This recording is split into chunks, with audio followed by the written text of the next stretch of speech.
is Director of International Competition for NASCAR, Joe Balash. Joe, something different for us here in the NASCAR Whelen Euro Series, a race on an oval, which is in stark contrast to those that we see in the States where the majority of yours are on the ovals. Yeah, absolutely. For the NASCAR Whelen Euro Series, we run 1 or 2 ovals a year, but it's not really something that all the competitors are used to. We did some different things during the practice sessions to try to help with that.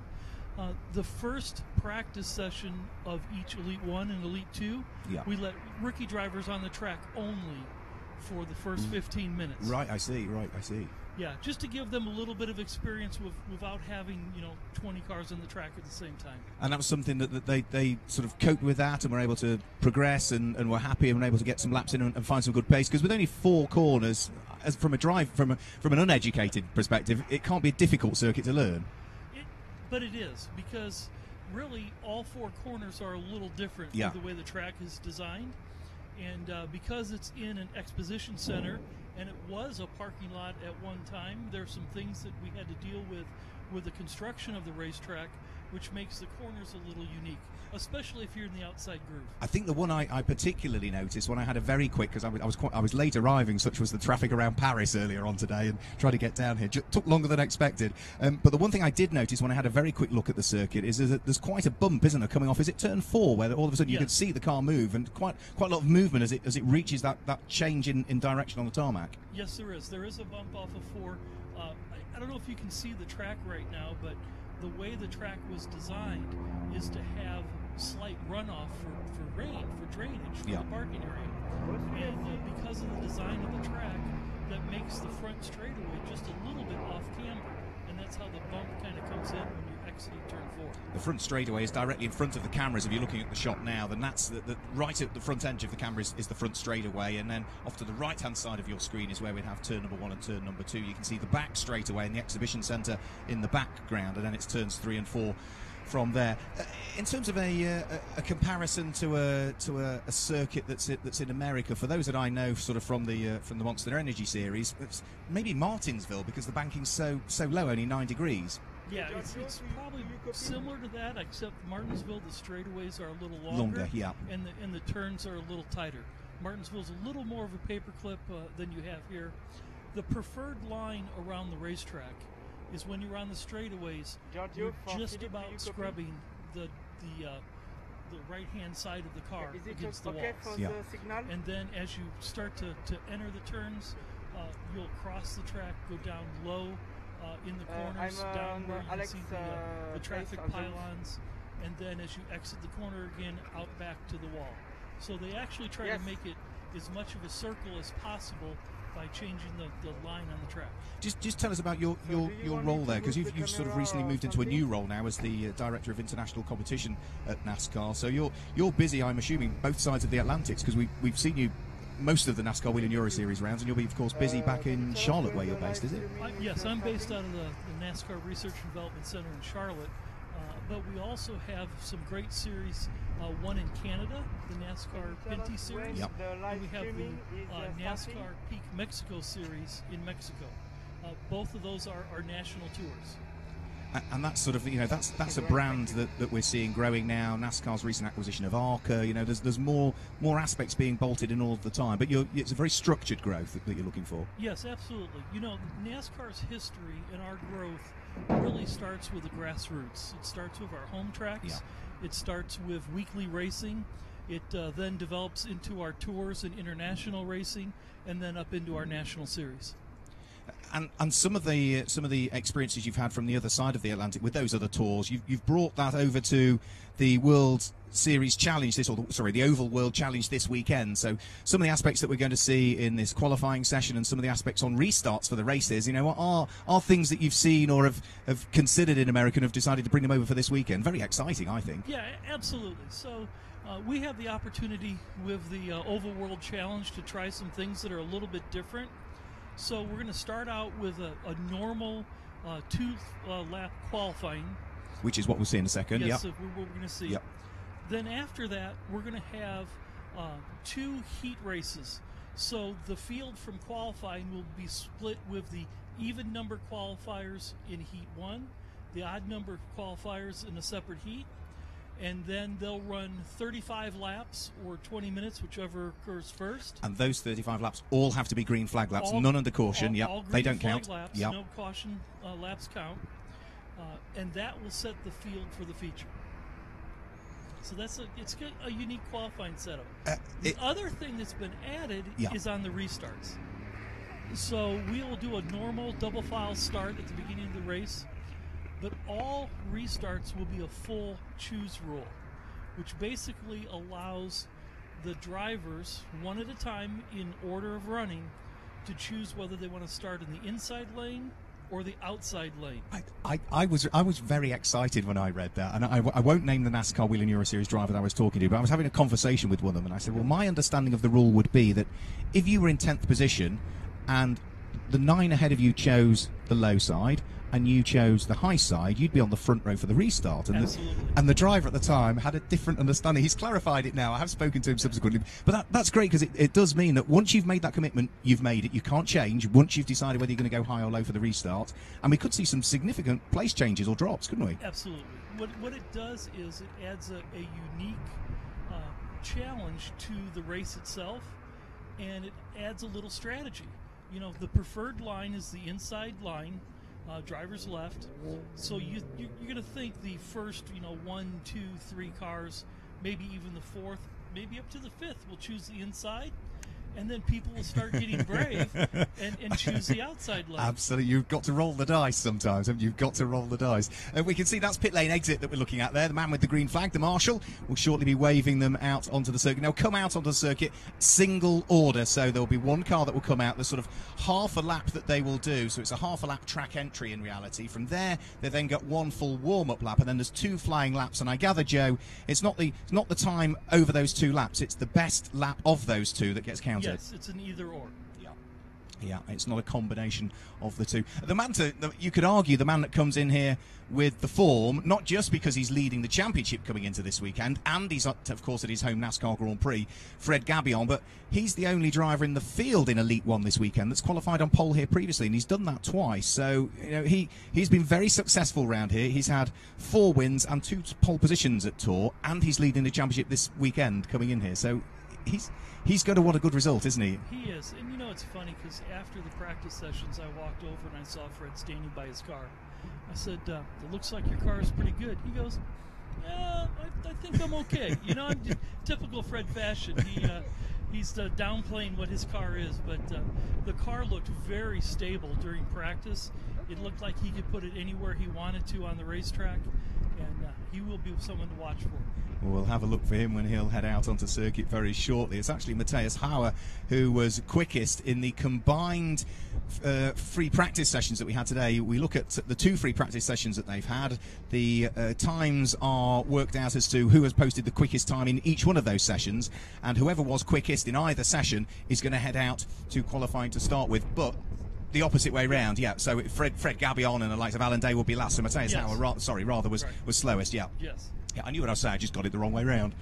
So he's going to be out there hoping for better things. Qualifying didn't go his way. I gather there was also an incident, was there not, in one of the free practice sessions for the number 12 Solaris Motorsport car, the Chevrolet Camaro of Francesco Cini. That hit the wall, did it not? Yes, yeah. It looked like it had a part failure, and the right front kind of dropped, and then the car headed straight for the wall.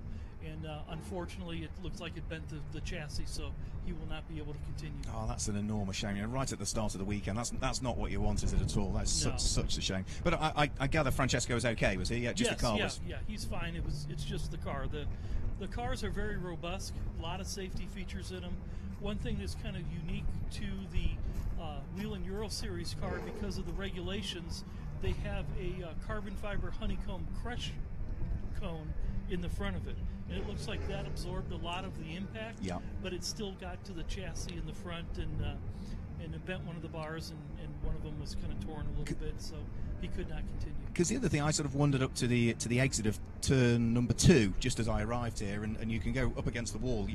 It's almost where we're looking now in the centre of your screens there, and I was actually quite surprised, even with a 9-degree banking, how much speed the cars are taking through those corners. I've seen oval racing before, but because I don't see it that frequently, you forget about the cornering speeds. Once you've added that little bit of banking, it really hugs in. Yeah, and so with the Euro Series car, the cars are pretty equal.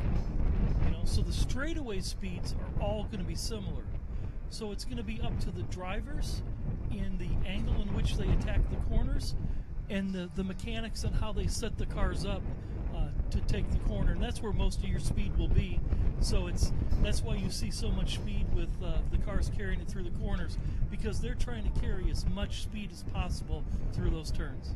So it won't be that much longer before the green flag is waved, and then we'll see the number 44 Cal Racing Chevrolet of Matthias Hauert, the German driver, heading out onto the circuit. Former racer, used to race in VLN around the Nordschleife, amongst other things. So a driver that is probably chalk and cheese, isn't it? The Nordschleife compared to a 650-metre circuit at Tour. When you've not got 120 corners to remember like the Nordschleife, a 4 must be really easy.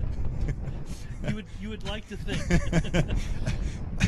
But as you say, it is. I was quite surprised about how much the cars are moving, about particularly that bump at turn 4. When you add in the fact that you've got another 22 cars around you, and it's not easy to run 2x2 round any of the turns here. There's a lot for a driver to do, and this is probably of all of the rounds, Joe Balash, where the spotters are absolutely critical. Yes, the spotters have to be on their game. We're running 16 seconds a lap around the speedway, so if you're watching your car, you're not watching far enough out in front. So green flag will be going out at 1700, so about 5 minutes away from the green flag going. Beautiful shot there. I mean, you can see sort of the banking that's there as well. It is a lovely day here in France as well. A little bit of a breeze, as you can see the trees moving around, but ambient temperature is hot. It's been sort of 29 to 30 degrees here over the course of this weekend. It's due to get to 35 degrees tomorrow. Apologies, ladies and gentlemen, for the slight delay with getting this qualifying session underway. It will be underway. We gather around about it in 5 minutes' time at about 1700 CET. But on Sunday, 37 degrees. Now, when a car only gets 4 tyres for qualifying that's coming up, this will be brand new sets of tyres that will be on these cars here, and then the tyres will then get split after qualifying. 2 go to the Elite 2 driver, 2 go to the Elite 1 driver.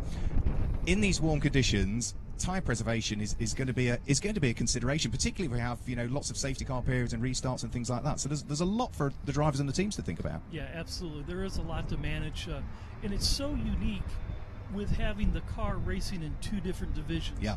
And so you are managing, trying not to damage your car for your other co-driver. You have the tire management that you have to look after.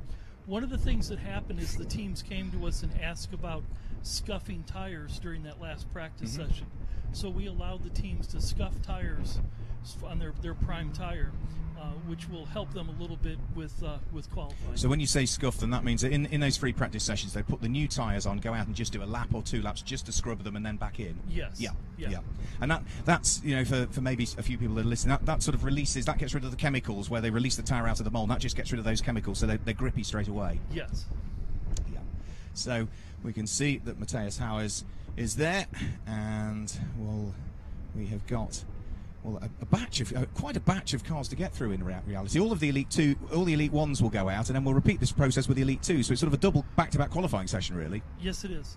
One thing, if you can see the exit of turn 2 right there, is how drastically the banking drops off onto the straightaway. So as the car's coming off that banking, it's almost as if the car lands onto that straightaway.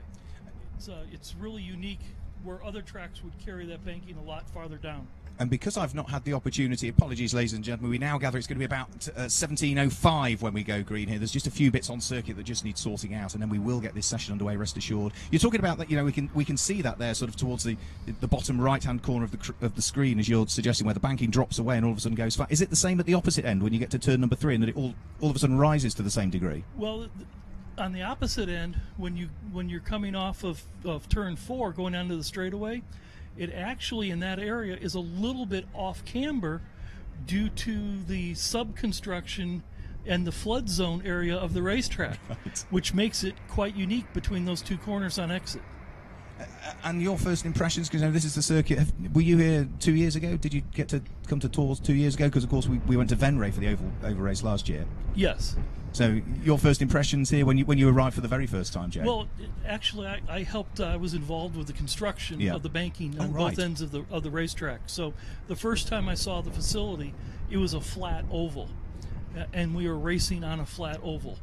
The next year we came back, the city was able to help us and put in banking in turns 3 and 4. And then the following year we put in the proper banking in turns 1 and 2 to make it a complete 9-degree so banked it's been oval. an evolving project for which you must feel very happy with the way that it's evolved and the concept from the original discussions that you were having with the owners here and with Jerome Galpin of Team FJ to see this and come back again this year, having sadly not made it here to this venue last year. Yes, yeah, it is really great to come back, and I can tell you the city was really great to work with when they built the racetrack here at the Exposition Center. It's a beautiful, beautiful city. Is it right on the banks of the river, and you can't miss it. As soon as we came over the river, which is gorgeous, I've got to say, absolutely beautiful. You could hear the noise of the NASCARs in the background as we were arriving, and we're thinking, yeah, well, we've arrived at last. We've arrived at last.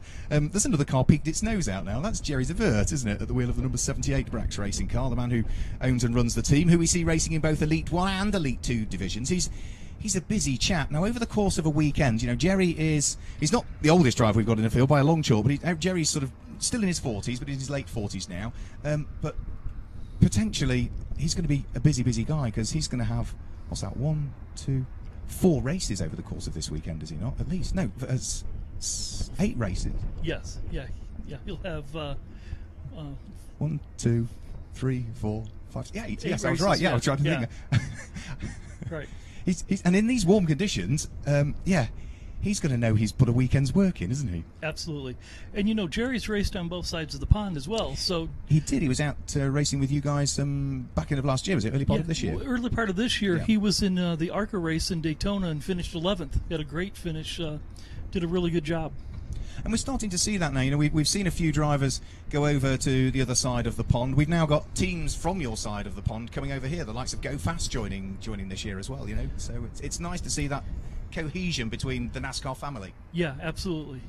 Go Fast is quite a story. They're actually racing in Canada with our NASCAR Pinty Series. They're racing in the U.S. with the Xfinity Series, and also here in Europe with the NASCAR Whelen Euro Series. And they're doing rather well in all of them. They are. They are. Just before we get qualifying underway, track record here in Elite 1 was set by Fred Gabillon when we last visited the circuit back in 2016. That was a 16.485 second lap. Earlier on in practice, Fred managed to do a lap that was just a shade slower than that, a 16.529 second lap. So it's the same sort of compound of tyres, different tyre brand. We're running BF Goodrich for this year, but it is an identical compound to last year. In these higher temperatures, do you think we're going to get down to those kinds of times? I don't think we will. I don't know if we will or not. Yeah.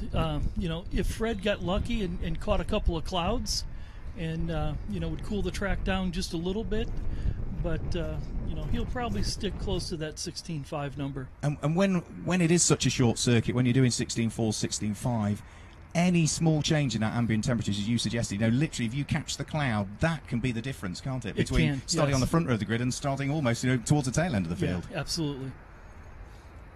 So it's such fine margins here on this circuit, which will hopefully be going green very, very shortly. Local time here in France, if you're watching elsewhere throughout the course of the stream, is just coming up to 17:05 CET. Okay, so just a reminder for everybody, as the cars exit the pit area, they're going to do a half a lap to the start-finish line. They will not take the green. They'll continue on and do a full lap on the racetrack, see all 4 corners, come back to the start-finish line, get the green flag, next time by the white flag, next time by the checkered flag, and then they'll be allowed to have a cool-down lap to slow down a little bit and then exit just before you get to turn 2 on the front straightaway. Right, okay, and then that same process, and I assume it's only once the first car leaves the track that the second car then is flagged onto the track. Is that the way it works? That's we only have one car at any one point. Yes. Yeah, because obviously there are some areas of motorsport where you have one on the out lap the same time as one is on the in lap. But yeah, not for this one. Things like Super Pole, you would see that kind of process in. Yeah. Circuit's just as short, isn't it? Yeah, some of our group qualifying back in the U.S., we may put multiple cars out on the track at the same time, but this is going to be the traditional single car qualifying once we get started. So with Fred Gabion having gone so well in the free practice sessions, he's likely to be one of the last cars that we'll see heading out onto the circuit. We were expecting it to be to Matthias Hauer, but it looks as though Jerry de Wet has jumped to the front of the queue, so he would have been there for one of the slower cars in the free practice sessions on combined times from earlier on. I had a very, very quick chat to Jerry, and he was saying, well, he's just pleased to get free practice out of the way. He said the car's all in one piece, I'm all in one piece, free practice is out of the way, and now we can start to really look forward and get serious to the way things are going. So it will be Jerry de Wet that will be out first into this session. The Matthias Hauer car, the number 44 Cal Racing Chevrolet, will be second out into the session. It will be Alex Caffey Racing number 2 machine, the Toyota Camry in the hands of Kenko Miura, the Japanese driver, that will be third out into the session. And then it will be one of the Swiss drivers, Mauro Trioni, at the wheel of the, well, you can't miss it really, the Race Art Blue MOT Chevrolet Camaro, light blue and orange, in the hands of the former racer in the Italian Touring Car Championship. He will be the fourth of the cars out. Fred Gabion is the quickest, so he's going to be the last of the cars out when we get to the real sharp end of it. Fred Gabion quickest on combined times, twice a champion. Anthony Kumpen second quickest, the number 24 car, and Loris Hazemans, who has impressed me with his pace this year, Loris Hazemans, but I think maybe just get a season of NASCAR racing under his belt, and then he'll maybe just, I think, find the sweet spot for himself there, because he's made a few mistakes this year, and I think that sort of lack of experience. So Jerry de Wet now heads out, and as you were saying, this is sort of a half lap before he then starts his warm-up lap, Joe. Yes, and one of the things we're going to see here is there may be some differences on how the drivers use their warm-up lap. Some drivers are a little tentative. They'll go a little bit slower, weaving back and forth, trying to build heat in their tires. Other drivers will go after it right away. So they're going to enter the track. On their half lap, they're going to be hard into the corner, and then on their full warm-up lap, they'll be hard in all four corners, coming as fast as they can to take the green flag. Here we go. So here we go then. Jerry de Wet takes the green flag, charges his way up to turn number 1, and then round through turn number 2. Neat and tidy to start with, gets the power down, but didn't look as though he sort of powered that one up. I think it's the second lap he's looking for. He's maybe going for just using 2 laps to build those temperatures, do you think, Joe, and then really trying to nail it on the final lap? Yeah, that's a possibility. A lot of drivers may use that tactic to try to get the fast lap on their second lap to get the heat in the tires, to get the grip. Yeah. But there may be some drivers that will go out as hard as they can on that warm-up lap, try to get a fast lap on the first lap, and then they have their second lap as a backup, as a banker, just in case. Yep, so the first lap was in the 18 seconds. The second lap from Jerry de Wet was a 17.944, so that establishes the benchmark at the moment. So now, having completed his 2 flying laps, he will head back round on a cool down lap, and as he heads out of turn number 3 and up towards turn number 4, then he'll turn his way right off the circuit and in towards pit lane area. And as soon as he has done that, then Matthias Hauer, the number 44 car, should be flagged straight out. And there we go. Yeah, so it's now working exactly as we were expecting. One car leaves, the next one comes up. Or Joe, rather. So I was pretty impressed between practice 1 and practice 2 with this car. Picked up almost a full second between the 2 practice sessions. Well, Matthias Hauer is one of those drivers that has gone well so far this year. He's not put any startling results in, but he's been consistent. He's been a consistent runner all year, Matthias Hauer. So let's see how he goes. The former VLN racer, the German driver, racing for Cal at the wheel of the Chevrolet. He is now about to chalk the first lap into the book. His first lap is looking as though it's reasonably tidy at this stage, is it not? Yes, and you have to understand, this is his first time qualifying ever on an oval. There's several in that category, isn't there, this weekend? Yes, several, and some of them sort of look slightly daunted by it. Others seem to be just taking it in their stride. 18.031 for Matthias Hauer, but that's sort of where it's all gone wrong then, has it not, for him? Yeah, so just lost the back end of the car there and corrected it, caught it again. His corner entry, he was way too wide on the corner, tried to pinch the wheel down, and just the back end stepped out from under him. And that's sort of, that's the basic physics, isn't it? When you've got that banked circuit, if you miss your turning point by just a split second, then the consequence is a lot greater than the start of the mistake. Yes. If you see on the corners, there's a where the parking grid is in the turns. It's painted around the corner, and pretty much the driver should be on the inside of those white markers. So you can see the times in the bottom left-hand corner of your screen. So you can see Jerry Levert fastest currently with a 17.944. Matthias Howard with the 18.031. The two times that have been posted so far. The number 2 Alex Caffey racing car in the hands of Kenko Miura out on the circuit currently. And with Kenko Miura now about to take the green flag. So through goes Kenko Miura to start his first flying lap. Already starting to turn his way through turn number 1 up towards turn number 2, exits the corner, looking nice and racy actually, Kenko Miura here. Let's have a quick look.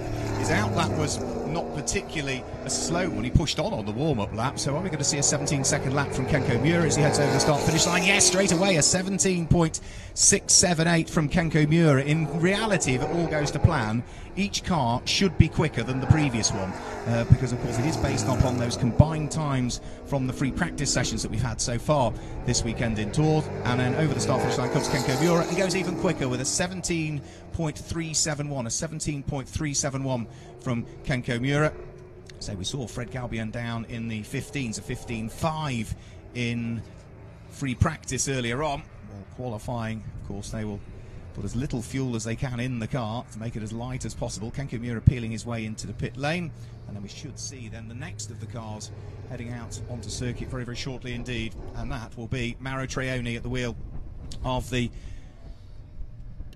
Race Art Blue MOT Chevrolet Camaro.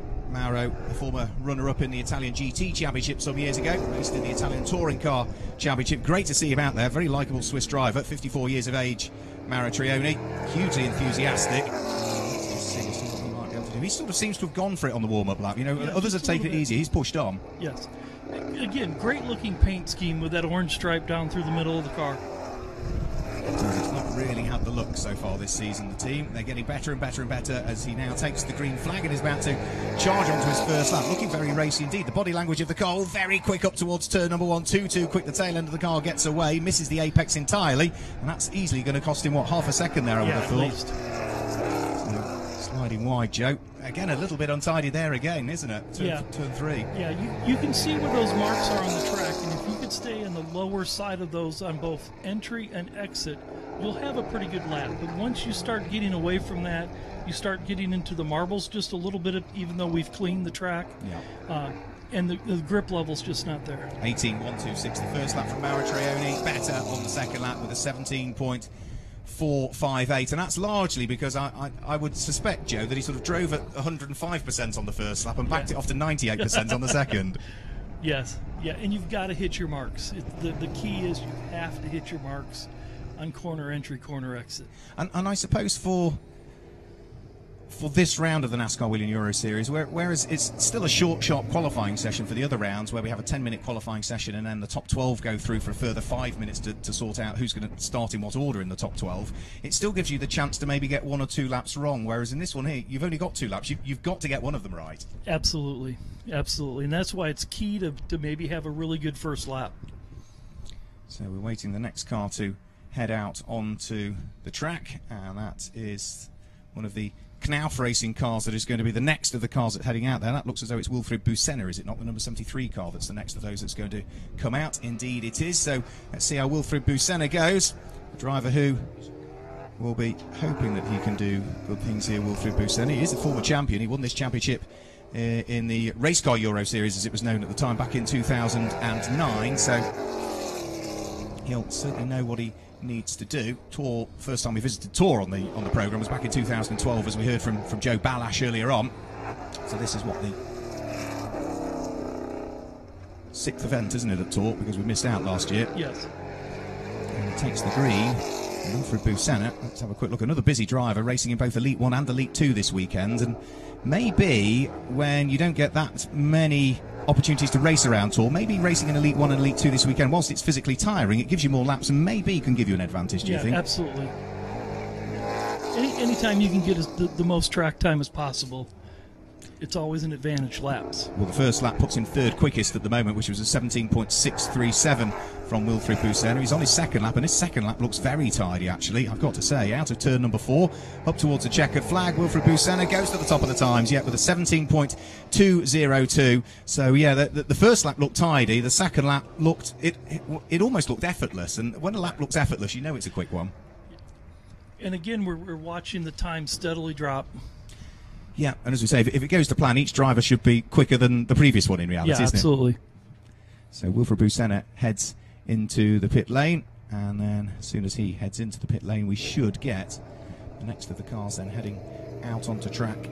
And so Wilfried Busenna safely out of harm's way, and the next car that's going to be heading out is going to be Dario Carzo, the Italian driver, who was the Legend Trophy winner a couple of years ago, back in 2016, Dario Carzo. And well, the driver so far this year has again been consistent as Dario Carzo. He's well, when I say he's been consistent, he's been remarkably consistent. In Valencia he finished 16th in the first race and 20th in the second, but then in Franciacorta he was 14th in both races. Brands Hatch for American Speedfest last time out he was 14th again and 12th. So he's sort of been in that middle bracket all of the way through, hasn't he? I'm looking at that lap. That's a more aggressive start to the warm-up lap, isn't it, from Dario? More aggressive, and he's scrubbing his tires in to try to put some heat in it. And for some drivers, are they on and off the brakes as well, or left foot braking to try and build the brake temperatures to get that to radiate out into the wheel rim? Yeah, just a little bit. So here we go, Dario Carzo looking pretty racy again at the wheel of the racers. Ford Mustang, and receives the green flag, heads on to his first lap, so up towards turn number 1, much tidier than we saw from Mauro Trioni on his first lap, beautifully tight through turn number 2 and off the exit. Looks a tidy start to the lap, Joe. Yeah, he's doing a really good job holding his line, getting on the throttle early, stepped out just a little bit there when he got on the gas on that bump that we talked about earlier. Yeah, it's just that bump, isn't it, which unsettles the car. The first lap was a 17.324, which will currently put him second quickest of the cars that we've seen. This lap looks equally as tidy as well. Nice and neat and tidy through turn number 3. Turn number 4, has he lost? He's not picked up the throttle, has he, through turn number 4? And all of a sudden the car has slowed. So do you think that might have been he was happy with the first lap, or do you think that maybe... I don't know. I think something might have happened with the car. I don't think he would have not completed that lap if he had had his choice. So let's hope that if there was a problem with the car, it's not deposited anything onto the circuit. We can already see the next of the cars is ready to go, and that will be heading out onto the circuit very, very shortly. That's one of the Racing Total cars by the look of things, and that should make its way out onto the circuit very, very shortly. And that car, I think, now is that going to be Miguel Angel Dasa Perez? I think that car will be. Or is it the second of the 2 Racing Total cars that we've got in the field, which would be Justin Kuntz at the wheel of the number 46 car. That's Justin Kuntz, isn't it? Yeah, that's number 46. So Justin Kuntz will be the next of the cars that's heading out there. So a German driver, Justin, who was 6th in the Elite 2 standings back in 2017. And it looks as though there is just a slight delay, so there might be potentially Joe Ballas. Just a quick check of the track being done. Yeah. Which would tend to suggest it was a mechanical issue for Dario Carzo then. So only now does Justin Kuntz head out onto circuit, and a bit like we saw from Dario Carzo, an aggressive wheel spinning start onto the first initial half a lap before he then gets the full warming up lap. More weaving we're seeing from Justin than anybody else by the look of things, so he's certainly wiggling the car from side to side. Yes, he is, and now he'll just use all throttle for the rest of the lap. So round through turn number 4, about to receive the green flag. The benchmark time that he needs to try and aspire to is a 17.202, set by the number 73 Knauf car in the hands of 2009 champion Wilfried Busenna. Nice and neat and tidy for Justin Kuntz. Round through turn number 3, up towards turn number 4. Another driver that's not had the best of luck so far this season, and the first lap for Justin Kuntz comes in and it's quicker than anybody, so a 17.046. That's almost, what, a tenth and a half quicker than anybody so far, so that was a good lap, and this looks very tidy, doesn't it? Yeah, if you watch Justin's line, he's been the lowest to the inside of all the drivers so far, and he's really pushing the outside walls as well. He picked up another 43 thousandths of a second on the second lap to pop in a 17.003, so that puts the German now ahead of Wilfried Busenna. of the 7 cars that we've seen out there currently. You can see them all on your screens there. It's Justin Kuntz, Wilfred Busena, Dario Carzo, Kenko Murat, Maurits Raonic, Jerry de Wert, and Matthias Hauer are the 7 cars that we've had out there in that order. But a 17.003, in theory, if every car is going to be quicker than the previous one, we could be down into the 16 seconds this time through. Yeah, I think as we get through the field, though, the closer we get to the last competitors, the smaller the gap is between the drivers. So this is another rookie in the championship, another driver that's doing his first qualifying session on an oval. It's Alex Sedgwick, who has raced in both Elite 1 and Elite 2 so far this year. We saw him racing in Elite 1 in Valencia. He switched over to Elite 2 in Franciacorta, and now for Brands Hatch switched back to Elite 1 and changed teams. Actually, he had been racing for Nocentini, but he's now racing for Brax, I believe, for the rest of the year, second weekend of them. And that's again an on-it lap. You know, the warm-up lap was almost as though he was pushing for a time. He was really just driving the warm-up lap like he's trying to drive these next 2. When you're confident with your car, when you can feel your car underneath you, you're going to push that warm-up lap as hard as you can to know what you have for your qualifying laps. He certainly did push the warm-up lap, because it was in the 16-second bracket, and he's just gone even quicker on his first flying lap, a 16.857 from Alex Sedgwick, bouncing over that element on the exit of turn 2 again, nice and neat and tidy through turn number 3. Initially doesn't take the yellow line, early part of the corner, but then drop down onto it coming off the corner, Joe. Yeah, you'll see a couple of different ways to go through the corner. Either a high arc on the entry, coming down to the center, and then kind of a higher arc on exit, or you may see a car try to be really tight on entry, push up a little bit in the center, but then point the car straight down the front straightaway coming off. So sort of triangulate the corner almost. Yes. Yeah. And does that work? You've seen? It does. So with one Brax car having completed the lap, it's another Brax car now that's heading out there. Mark Goossens is heading out there now. Mark, who we've seen racing, well, lots of single-seaters over the year. Never got to Formula 1, but got to Formula 3000 for a good number of years, Mark. And, well, again, for people that you share your building with over opposite Daytona, the IMSA building, he'll be well known in the IMSA building as well, because we've seen him finish on the podium, have we not, at the Rolex 24 a couple of years ago. Absolutely, yeah.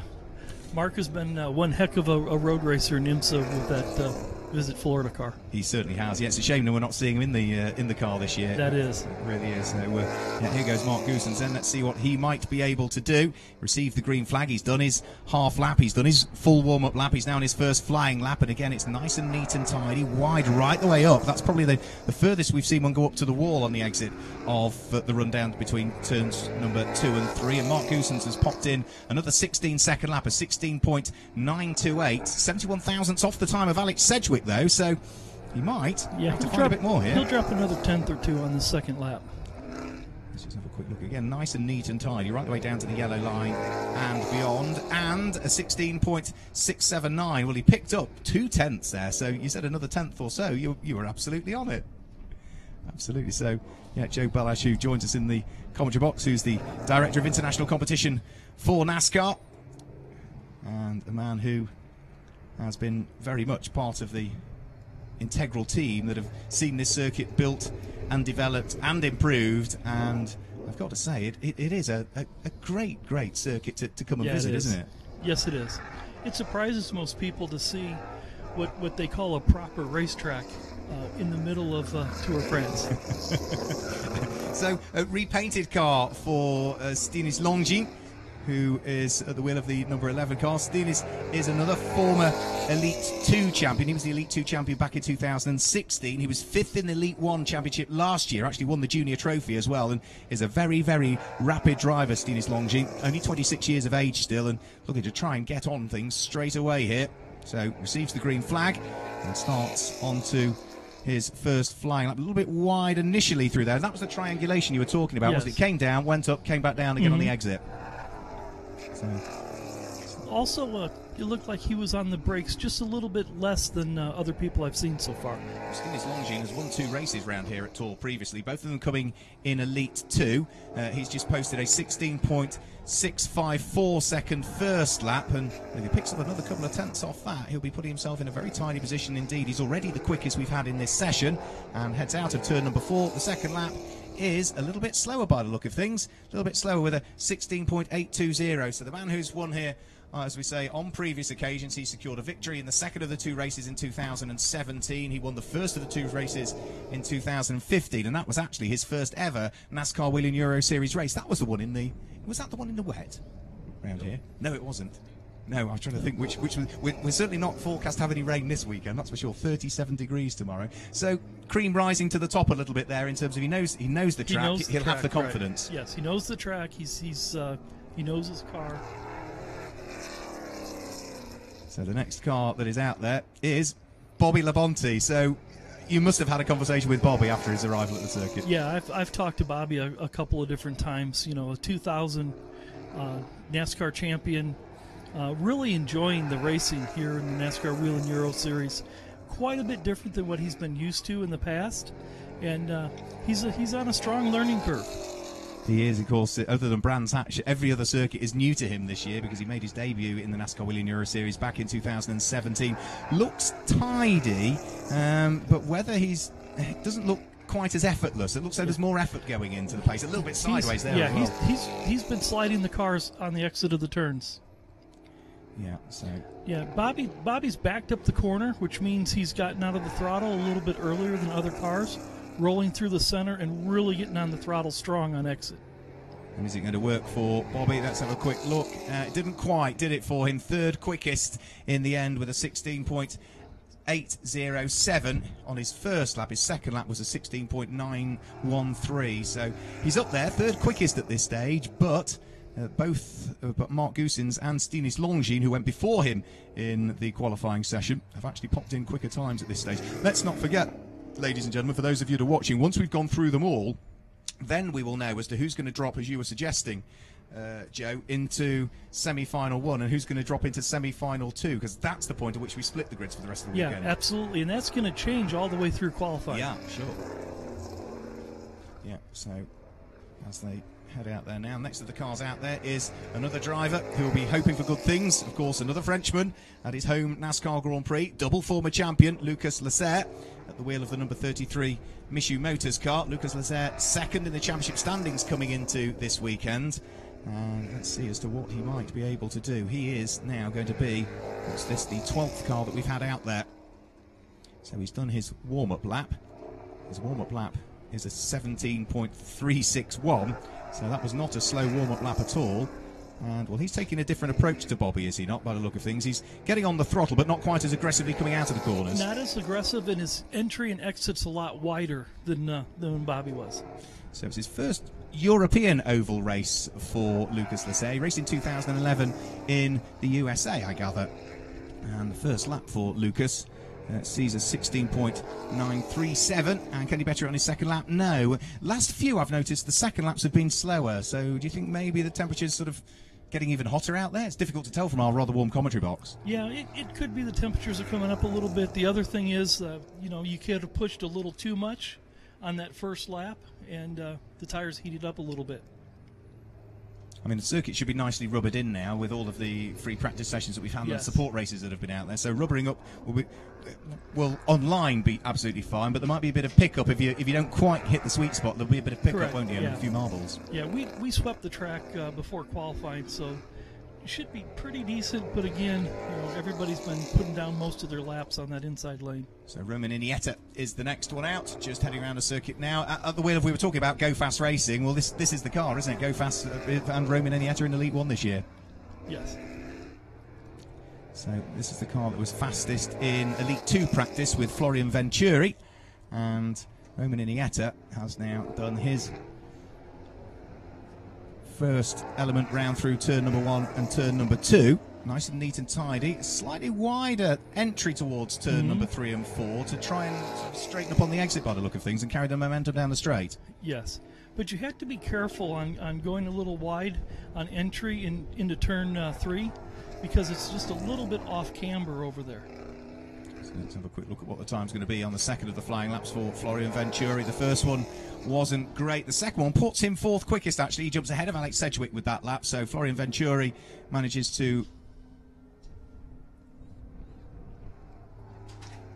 pop in. Where is he? Where's he gone, Florian? He was there. Oh, number 32, Roman Iniesta, sorry. Yeah, Florian Venturi, that's the other car, isn't it? Yeah, sorry, silly me. It's rather warm in here. Roman Iniesta, rather, we were talking about Florian Venturi. Roman Iniesta pops in a 16.831, which puts him 4th quickest at this stage. And the next of the cars then to come out is going to be the Memphis racing car, is it not? That's going to be Alexander Graf, another new team for this year as well. We seem to have so many new teams coming in for this year. Yes, we do. And a lot of that has to do with something that was really cool during the off-season. There was a number of driver tests that occurred in a couple of different countries around Europe, which offered the opportunity for many young drivers to test out a NASCAR Whelen Euro Series car.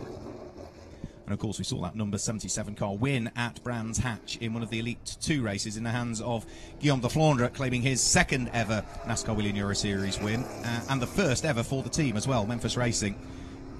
It's actually the 2nd team that Guillaume de Flandre has claimed 1st ever wins for, because it was Racing Total, was it not? In the final of last year, he claimed his 1st ever win at the occasion and the 1st win for that team, and now he's moved teams and scored another team's 1st ever win. So Alexander Graf, multiple champion in V8 racing in Sweden, but again, he's another one of those, and I'm sure will be hugely frustrated with the start that he's had to the season so far this year, Alexander Graf. His best finish was in the first race that we had at Valencia, where he finished just outside of the top 10 in 11th position. But this time through, the number 77 car, 8th quickest on the first lap, a 17.055 is the best time that he's posted. So 17.055. The second lap was just 22 thousandths of a second slower, so that will pop him 8th quickest, which is not a bad performance, I would say, for Alexander Graf, for what for him will be his first oval race in the NASCAR Whelen Euro Series. Yeah, I think he had some struggles there on that first lap and entry in turn 1, and really pushed up a little bit, which scrubbed a little time off. And that's what it's all about. It's all about momentum, isn't it, this circuit? It is. As soon as you start to scrub, then when we're talking thousandths of a second, that's the impact. Absolutely. You know, you see a car and you see it's really cool sliding sideways, but sliding sideways looks cool, but it's not fast. While it's going sideways, it's not going forwards, is it? So, yeah, this is Tomo Ferrando out there now at the wheel of the number 37 Knauf Racing Ford Mustang. Tomo is the reigning Elite 2 champion. He did Elite 1 and Elite 2 last year, concentrating just on Elite 1 this year. He's had plenty of podiums here, Tomo Ferrando, but he's never had a win in Tour, and he'd desperately like to try and put that right. He wants one bad. He really wants a win here. So look nice and neat and tidy. The start of the lap looked aggressive, beautifully tidy through turn number 1 and turn number 2, onto the brakes, round through turn number 3, and he's sort of holding station all the way through the corner. Didn't really deviate his line there, did he? He sort of picked his line and stayed on it all the way through. And the first lap for Tomo Ferrando sees him 7th quickest at this stage with a 16.969.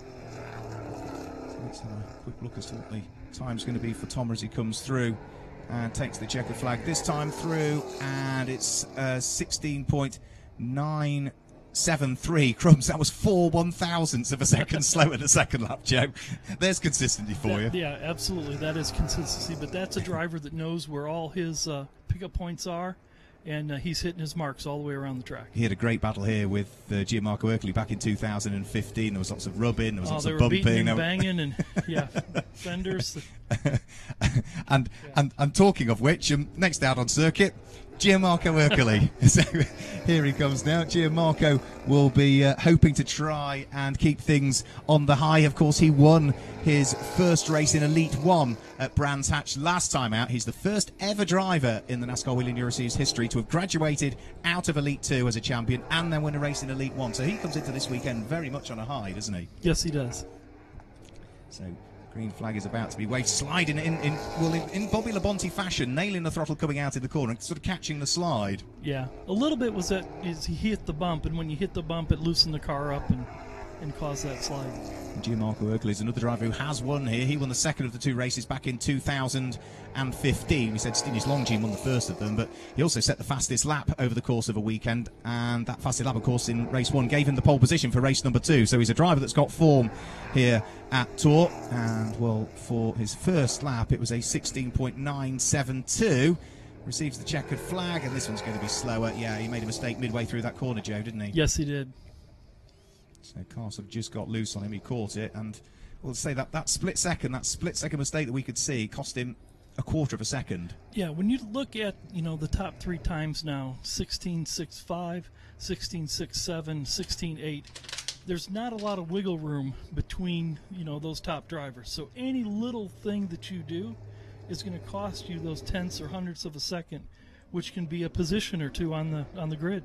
So next up is Alan Day. He is, of course, the reigning champion, and Alan Day at the wheel of the Cal Racing number 54 car, the reigning champion. He finished 3rd in 2016. He was runner-up in 2015, but he's never won on an oval. That's an amazing statistic. Yeah, Alan's got a lot of wins with the series, and definitely hungry for an oval win. He certainly has got a lot of wins as Alan Day. He's got 13 NASCAR Whelen Euro Series wins, and it's very important that he has a good weekend here because he did have a very unfortunate disqualification in the second of the 2 races at Franciacorta. A slight technical issue with the car, but that crumbs, he is pushing on. He sort of leapt over that change in the tarmac there and was almost at pit lane exit, wasn't he? Trying to widen the circuit. Yeah, just off the edge of the wall. Again, fastest way around, trying to make the track look round versus oval. Yeah, and the upshot is 3rd quickest time at 16.791. Again, very, very quick, right on the ragged edge there, right up towards the wall. The reigning champion, really looking to push on. The second lap from Alan Day, that little bit slower again. The first lap was a 16.791. The second lap was a 16.884. So 3rd quickest. Well, Bobby Labonte's time's still hanging on there in 4th quickest. It's a good lap that Bobby put in because the quicker cars aren't bettering it yet. No, not yet. And Alan was doing everything he could to try to gain a pole here at the World Oval Challenge. Well, it's not going to happen for the first race of the weekend. Only the 3rd quickest time for Alan Day. And then the next of the cars that's now heading out there, we're slowly ticking them all off, is going to be the number 50 car in the hands of Loris Hasemans, the Hendricks Motorsport car. Driver who is new to the NASCAR Whelen Euro Series this year, runs in the Junior Trophy. We've seen him racing in the likes of TCR cars and Audi TTs and even Renault Clios in the past, so something significantly different. He's had the pace all year, I would say, Joe, but there's just been a little bit of, I think, a few mistakes on his part, a bit of bad luck. Yeah. But learning lessons along the way. He is learning lessons. Your first year in the series, you don't want to step on anybody's toes. He's been aggressive, but he's also, kind of given way a little bit, which allows people to grab a position or two. Well, he's now onto his first flying lap, Loris Hasemans. Let's see what he might be able to do. He was certainly quick in free practice, and that's why we're seeing him so late into this qualifying session. He'd desperately like to try and get himself on the front row of the grid, but at the moment he needs to try and improve, and he's not going to do it on his second flying lap for Loris Hasemans. He goes 5th quickest, so Bobby Labonte still hanging on to 4th at the moment. The best time from Loris Hasemans was the first lap again, a 16.828, whereas the second lap was a 16.882. So Stinis Longines, Mark Goossens, Alan Day, Bobby Labonte, the top 4. But then, of course, don't forget that we split them after that. So what will happen is that the cars will be sorted with odd numbers going into semi-final 1 and the even numbers in qualifying going into semi-final 2. So the likes of Stinis Longines and Alan Day and Loris Hasemans will all head to semi-final 1 the way things currently stand. Next car out there, Anthony Kumpen, double champion. Well, let's see what he might be able to do. Kumpen is another driver who has not had a win round here previously. Nobody likes the track. Anthony likes the track. He's had a lot of experience on ovals. He raced in the U.S. on a number of ovals. He has, yeah. And that's something that he's really kind of been working on his craft. So onto the brakes, turning his way through turn 1 and turn number 2, having received the green flag. This is the first of the flying laps. You could see he didn't use at all half of the pit lane exit the way that Alan Day was using. Yeah, Alan was really aggressive on the exit of that turn. And that first lap puts him 5th quickest, quicker than the lap we've just seen from Loris Hasemans, a 16.817, but still not quite as quick as Bobby Labonte at the moment. So Hasemans dropped down to 6th quickest. And Anthony Kumpen is about to receive the checkered flag. What can he do this time through? He goes 3rd quickest, so he does go quicker than Bobby Labonte. He also goes quicker than Alan Day as well, so a 16.700 pops in 3rd quickest, which for the moment would see him head towards what would be semi-final 1. But we've still got one more car to come out, have we not? Which is Fred Gabillon. Correct, and would put him outside pole for semi-final 1. It certainly would. So let's have a quick look And well, Fred Gabion, who, as we say, has won 4 times here in Tour and has been a pole sitter on 2 occasions at his home NASCAR Grand Prix, who currently leads the 2018 standings and loves this circuit. And that is another driver that has sort of come out of it straight away, and the warm-up lap is being treated like a flying lap. Really aggressive on that first lap. And we go onto the brakes, turning his way through turn number 1 and turn number 3, turn number 4 to receive the green flag. And Fred Gabion is now onto a flying lap. Let's see what he might be able to do here. 2 pole positions for Fred previously. Pole position in 2016, pole position in 2013. The lines look neat and tidy. Joe, are we going to see the time head towards the top? I think he'll bump up another couple positions. He's gone straight to the top of the times. His first lap, straight to the top of the times. A 16.562 for Fred Gabion. So he could ease off on this lap if he gets the message from the spotters. He doesn't need to push on, does he? No, he doesn't. And I'll tell you, his warm-up lap was faster than 2/3 of the field. That puts a statement out if ever there was one, doesn't it? Absolutely.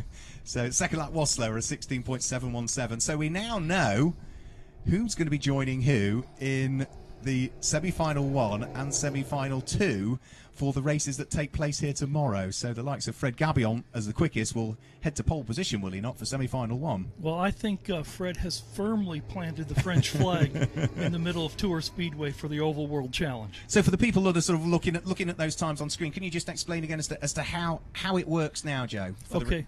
So now the officials are going to go and look at all the times, kind of certify the official results, and then the odd number qualifiers, 1, 3, 5, 7, etc., will move into heat race number 1, and then the even numbers 2, 4, 6, 8 will move into the other heat race, and then the cars will then qualify from those heat races for positions in the final. Right, and it's the top 10 from each race automatically get through. Yes. Plus, if there are any that are in the top 10 of the championship that haven't made it through, they get put as a provisional on the back of the grid. Correct. And then there's a promoter's option in case some weird thing happens and the promoter wants to put an additional car in the race. So for my understanding then, and again, I'm there, but it's Fred Gabion and Mark Goossens that will line up on the front row of the grid for semi-final 1, and Stinis Longines and Anthony Kumpen will line up on the front row of the grid for semi-final number 2. Yes, that's correct. Super.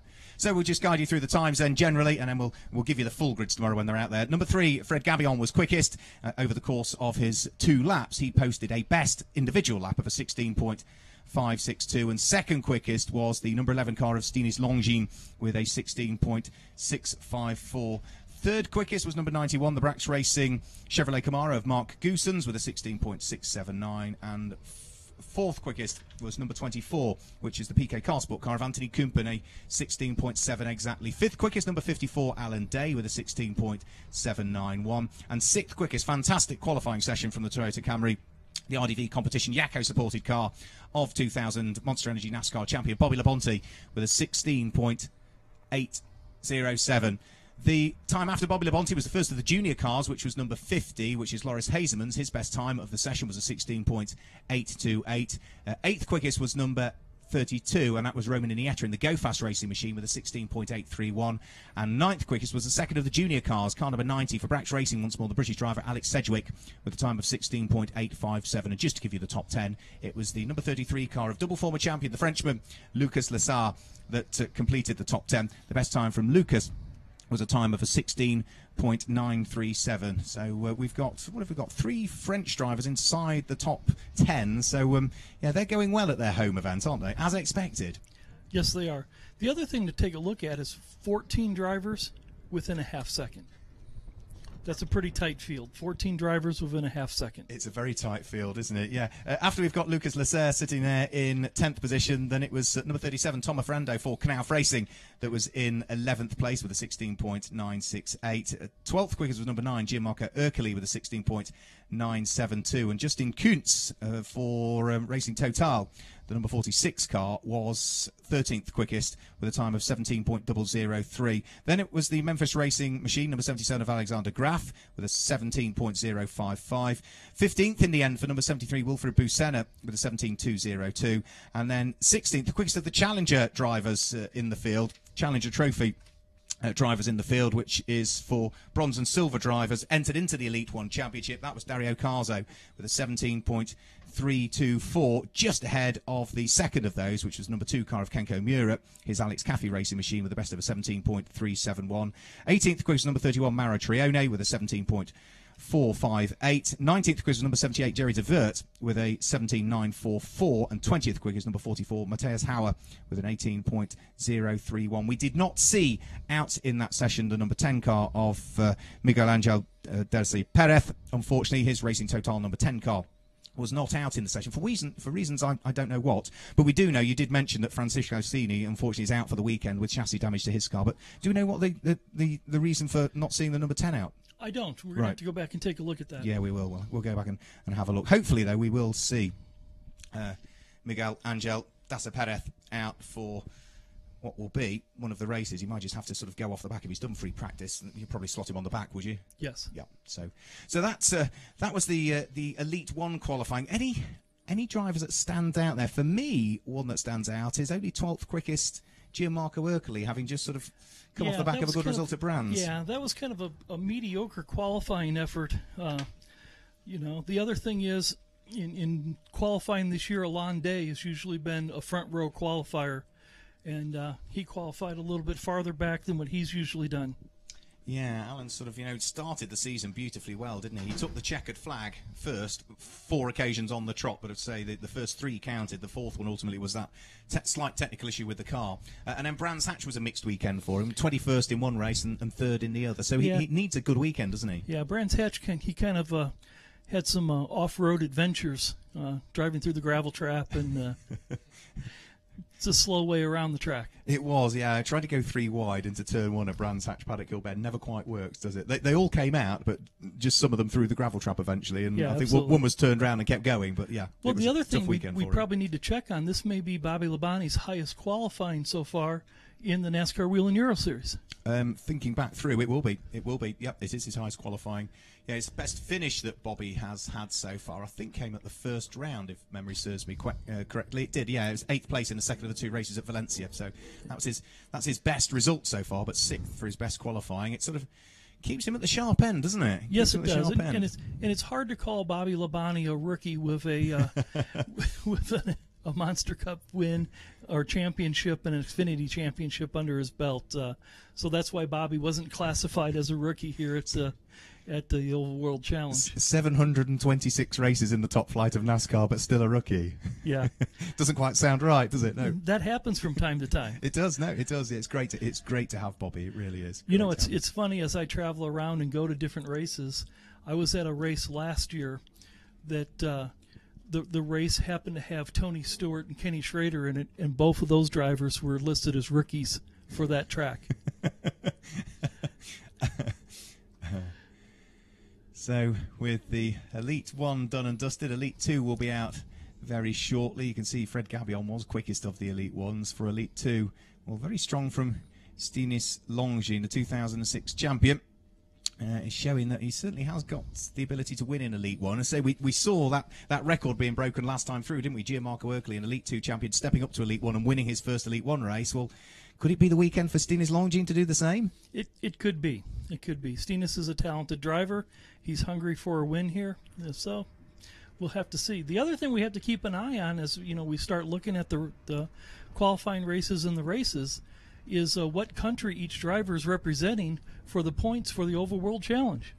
Absolutely, yeah. It's where the nations all sort of have their own individual representatives. Just talk us through the regulations then for the Oval World Challenge then for this weekend. It works on the basis of that each country has they choose their points from their best driver, their highest driver, scoring driver. Yes. And then we add them all up, and whichever then nation has the most points wins the Nations Cup. Yes.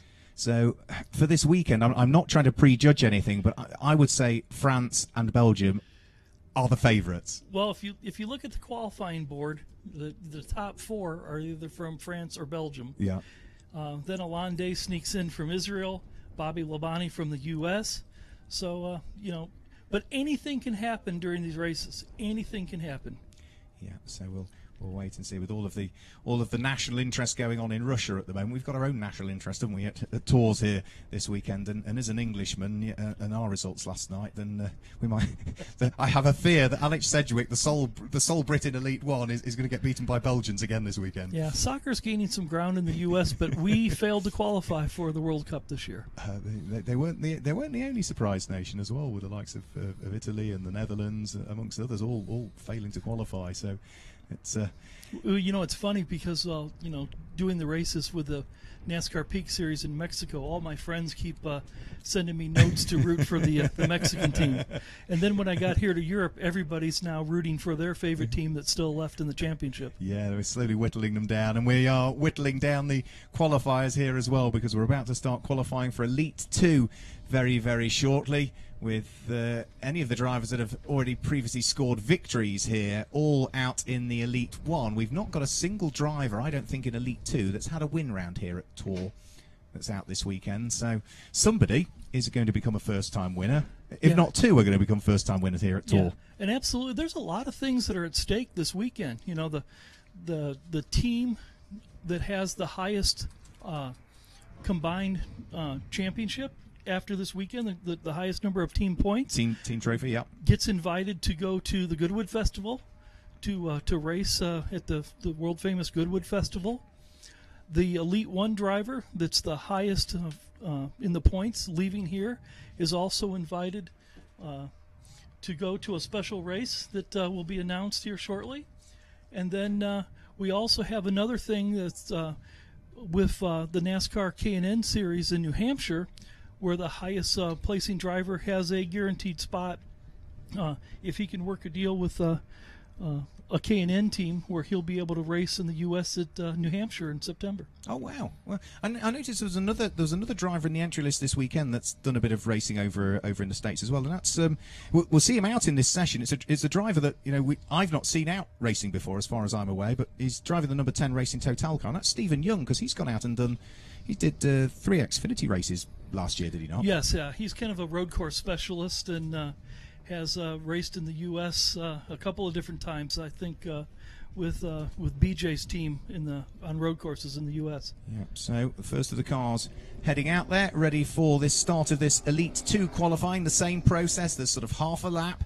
Then there's a full lap for a warm-up. Then there are 2 flying laps, the best of which will decide as to how and where that driver is going to line up. And the first of those, it's the number 54 Cal Racing Chevrolet in the hands of Ariana Casoli, who was the Ladies' Cup champion back in 2016. Ariana, so she's now on to the out lap, or the full warm-up lap, car that she shares with Alan Day over the course of the season, and onto the green flag lap. And the car's been warmed up by Alan. It would still be the same 4 sets of tyres on. They do both qualifying elements. They get split, 2 to the Elite 1 driver and 2 to the Elite 2 driver after qualifying's done. Yeah, absolutely. And because the order is different in the Elite 2 qualifying, there's going to be different temperatures on the tire. So it's going to be very important for the drivers in Elite 2 to do everything they can properly in that half a lap and that full lap of warm-up to get the heat back in the tires so they're ready for their first flying lap. First flying lap was an 18.776 second lap from Ariana Casoli. She's nice and neat and tidy heading around through turn number 3 and turn number 4 to receive the checkered flag from the man on the gantry, and the second lap was just a shade slower with an 18.809. Now, I think it's worth pointing out, Joe, we don't usually have an order to the cars coming out for qualifying for Elite 2, but for this weekend we do again. It's exactly the same as we saw for Elite 1. It's the combined practice times, but in reverse. Yes, yeah, absolutely. So again, as we go through this, each driver, in theory, should be that little bit quicker than the next one, if everything goes to plan. But we did see, some drivers in Elite 1 that didn't quite get the lap right and therefore were lower down, and the likes of Bobby Labonte, who was put the quick lap in and just stayed there. Yes. So I suspect we'll see something similar in this one. Well, I think we'll build to some more drama with Elite 2 qualifying. So here is Stephen Young then, driver who, as we say, has competed over in Xfinity racing over in the States, as you say, a road course specialist, but joining us for the NASCAR Whelen Euro Series this weekend. I recall him racing in Formula Palmer Audi single-seaters some years ago, but I think he then graduated after that, after a long sabbatical, and started racing Ginetta sports cars in the UK before, as you say, doing Xfinity back in 2017. And start to the lap. Way high in that corner. Overdrove the corner, didn't get out of the throttle early enough, not enough brake overdrove it. It's going to cost him some time. Right, so this is going to be a slower lap from Stephen Young. Has he done an oval race in the States? You know, I would have to look. I don't believe he has in any of the upper divisions. Let's have a quick look again. There he sort of turns into the corner late and tries to straighten off the exit maybe, so that's going to put him slow through the corner, but might give him a bit more speed down towards the bottom. But he's gone very wide. High. He's up in the third lane there, and there's no speed up there. And he's into the sort of dirty part of the tarmac, and there will be a bit of pickup maybe there now from the Elite 1 qualifying. Yeah, absolutely. So Stephen Young still quicker than Ariana Casoli, and it was his final lap that was the quicker one as well, a 17.927. So he's gone to the top of the times, and the 49-year-old nowadays is Stephen Young, but I suspect that is a time that is going to be bettered by several cars that are going to be coming up over the course of this remaining qualifying session for Elite 2. And the same process again, it's worth pointing out, isn't it, in that the odd qualifiers, so the likes of 1st, 3rd, 5th, 7th and so on, will all find their way in towards the semi-final 1 for Elite 2, and the even qualifiers will find their way in towards semi-final 2. Yes, that's correct. So number 33 car out there and now on circuit, and this is 22-year-old reigning Ladies Cup champion Carmen Boit-Gilles, who has vacated her seat in one of the Alex Caffey Motorsport cars. There's usually 2 at each race weekend, there's just 1 here, so she's moved over to Mishu Motors for this weekend, and on a different car and a different team. Yeah, and it takes a little bit of time to learn the different teammates, and it may be a little difficult. We'll see how she does. You know, one thing that's really cool about the Lady Cup winners in the NASCAR Whelen Euro Series is they also get a chance to go to the U.S. and get a late model race or a race of their choice.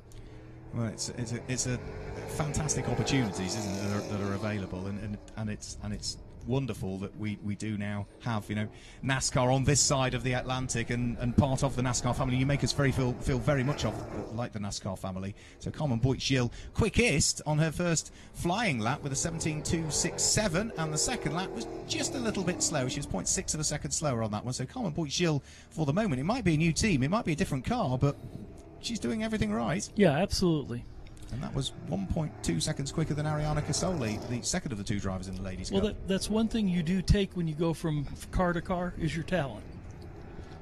I don't think there's any doubting the talent, is there, of Carmen Boit-Gilles? No, there's not. Secured the Ladies' Cup in 2017. The next of the cars heading out there now will be Francisco Pali at the wheel of the number 31 Race Art Blue MOT Chevrolet Camaro.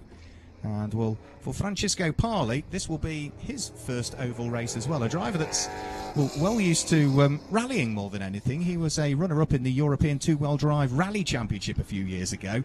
And, he's adapting to NASCAR beautifully well and looking as though he's pushing on the outlap. Yeah, it looks like he's doing pretty good. We had a very interesting conversation kind of during the drivers' meeting. Because he's a rally driver, he's not used to racing with other cars door to door and tail to tail with him, and so we had a conversation about what it's like to race in traffic.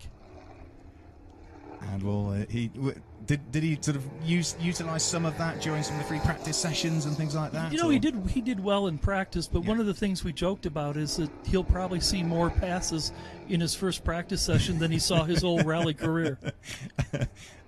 He was a hugely successful rally driver. Francesco Pali second quickest on his first flying lap with a 17.754, and the second lap's even quicker actually with a 17.557. So that puts him second quickest at this day. Carmen Boit-Gilles still remains at the top of the times with that 17.267 from Francisco Pali we've just seen, then Stephen Young, and then Ariana Casoli. But we've only seen 4 cars so far over the course of this qualifying session. So Francisco Pali will peel his way into pit lane entry and pit lane exit, the opposite side of the circuit. That's where we'll see the next of the car peeks its nose out. So it's interesting because the pit area is actually around the outside. We don't pit them on the inside like you'd see at Martinsville, where you pit on both the front and the back straightaways. Here, the pit is on the outside of the banking, around through turns number 1 and turn number 2. Yeah, that's similar to a lot of local tracks in the United States where they have their pit area on the outside, and we have all the cars grouped together right outside of turn 2.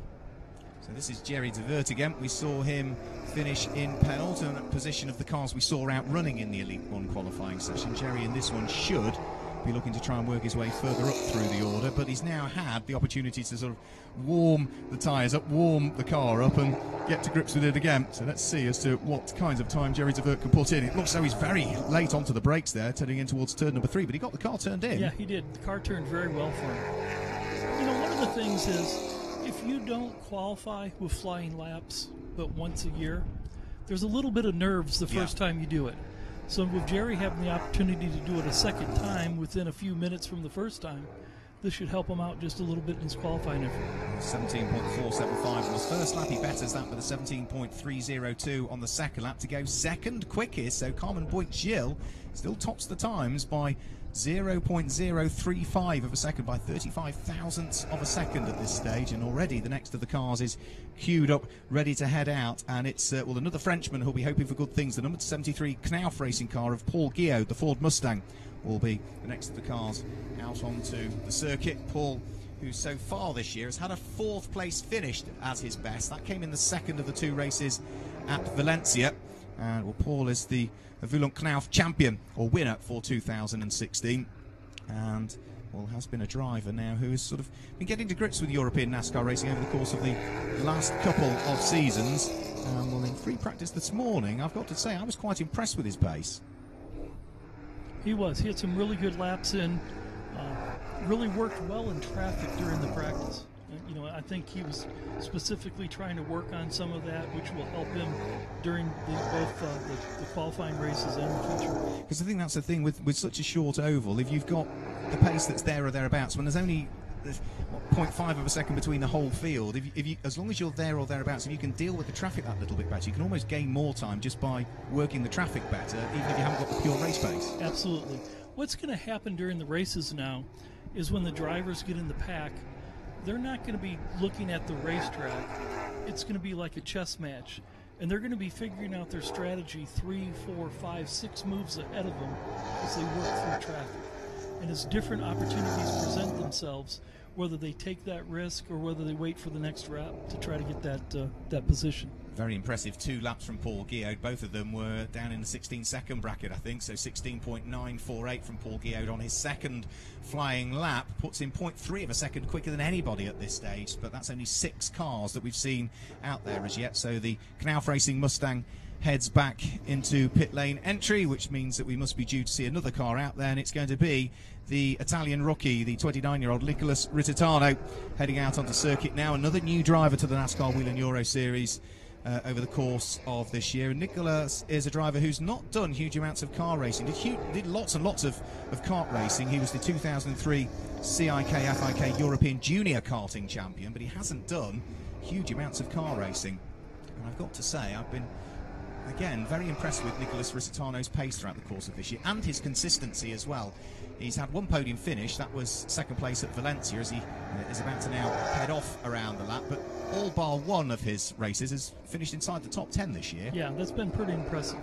For a rookie, you know, consistency when you're a rookie is difficult, and he was very fast in karting in particular, and particularly against many drivers who are in Formula 1 nowadays. So let's have a good first lap from Nicholas Rititano. Sees him go 5th quickest with a 17.685 from Nicholas Rititano, but he needs to try and find 3/4 of a second on a single lap if he wants to try and mount a challenge to better the time of Paul Guillaume, and I'm not sure that the lap is suggesting that's going to be the case. Let's have a quick look. Yes, he does improve. Just a little bit. Yeah, 17.6, so 5th quickest from Nicholas Rititano. Might be a little bit disappointed with that, really. Yeah, I think he would be with that. The other thing on this is that's my vote for one of the cooler paint jobs for the series, with that kind of a flat red paint with that checkerboard stripe going down the side. That's the good thing. I like the look of that. From a commentary perspective, it makes it nice and easy to pick out, doesn't it? That's a good thing. Yeah, from a race control perspective, it's easy to pick that car out too.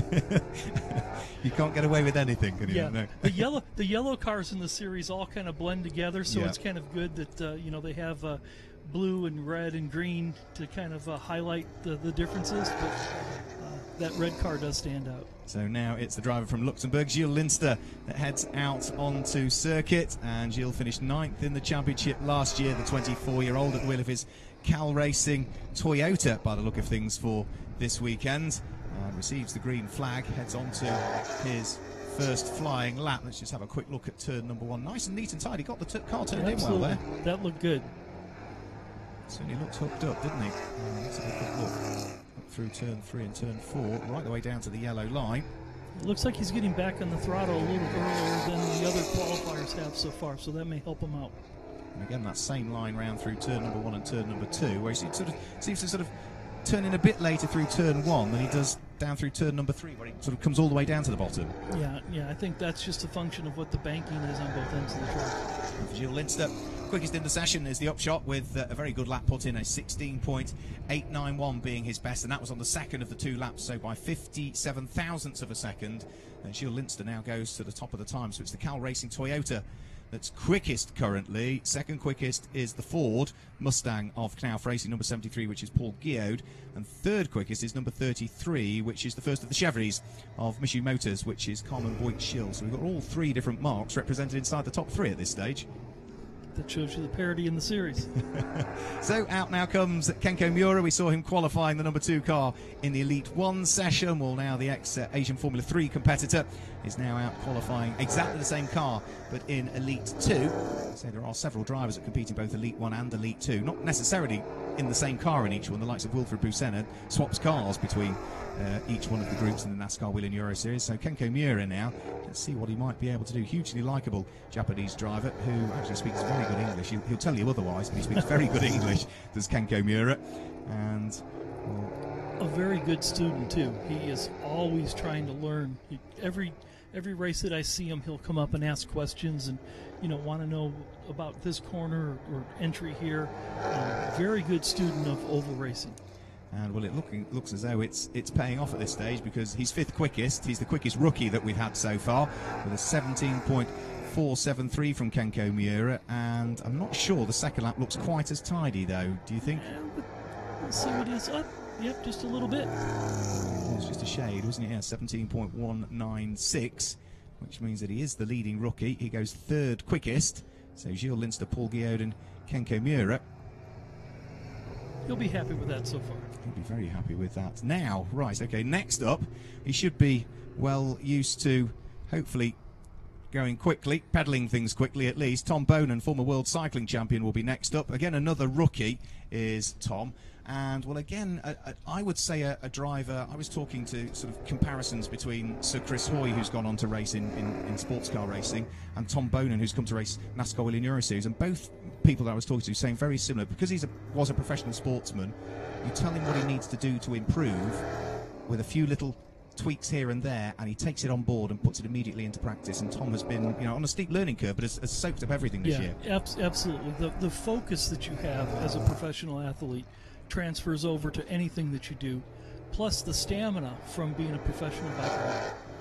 Yeah, absolutely. So Tom Bonan looking very, very quick. I've got to say, that was very quick. The way that car rotated as he got it turned in towards turn number 1 and turn number 2 looked very quick, already bearing the scar of free practice by the look of things down the door, that number 91 car. A little donut here and there. Oval racing is a game of centimeters, right?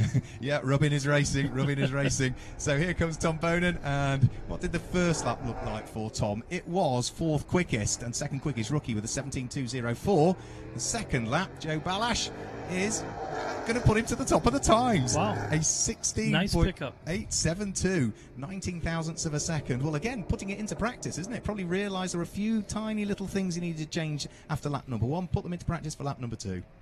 The more laps you get in your mind, the slower everything happens. Yeah. Right? So the first time you go out there on an oval track, everything happens so fast, you don't know what hits you. But after you get, a large number of laps, and we had some drivers with over 80 laps in practice, things will start slowing down. You'll start feeling the little things inside the car, and it'll help you hit your marks. So the next car that's out there is the number 18 RDV competition Toyota Camry. We saw Bobby Labonte qualify this car. What was it? 5th quickest? Was it 6th quickest ultimately in the Elite 1 session? Well, now it's Adrien Peyvieux who is behind the wheel of it. Adrien is a Formula 1 sports commentator over here in France, making his NASCAR Whelen Euro Series debut. He's done a bit of racing in the past for sure, but this will be his first NASCAR debut. Yeah, absolutely. Do you think he's talking to himself and working his way around the track? Who knows? Who knows? If he can do that, that'd be multitasking, which is more than I'm capable of. That's absolutely for sure. We tried doing that one time, miking up a driver and talking to him during the race, and that didn't work out so well. No, you didn't do it again, did you not? Didn't do it again. So let's have a quick look. The times coming in from Adrian. It was fourth quickest on his first flying lap, a 17.086. That is not a bad first lap at all. And, well, let's see what he might be able to do on lap number 2. In fact, he's already done lap number 2, has he not? Yeah, 17.013 was the improvement in the end. So that, I've got to say, I am hugely impressed with that. We've seen him racing in Formula Renault in the past. You don't think Bobby gave him any tips on how to qualify the car, do you? I would imagine there might have been the odd conversation held there. And there's another question maybe to ask you, because this is unique, really, with drivers sharing the cars, as you were suggesting earlier on, compared to some of the other series that you have.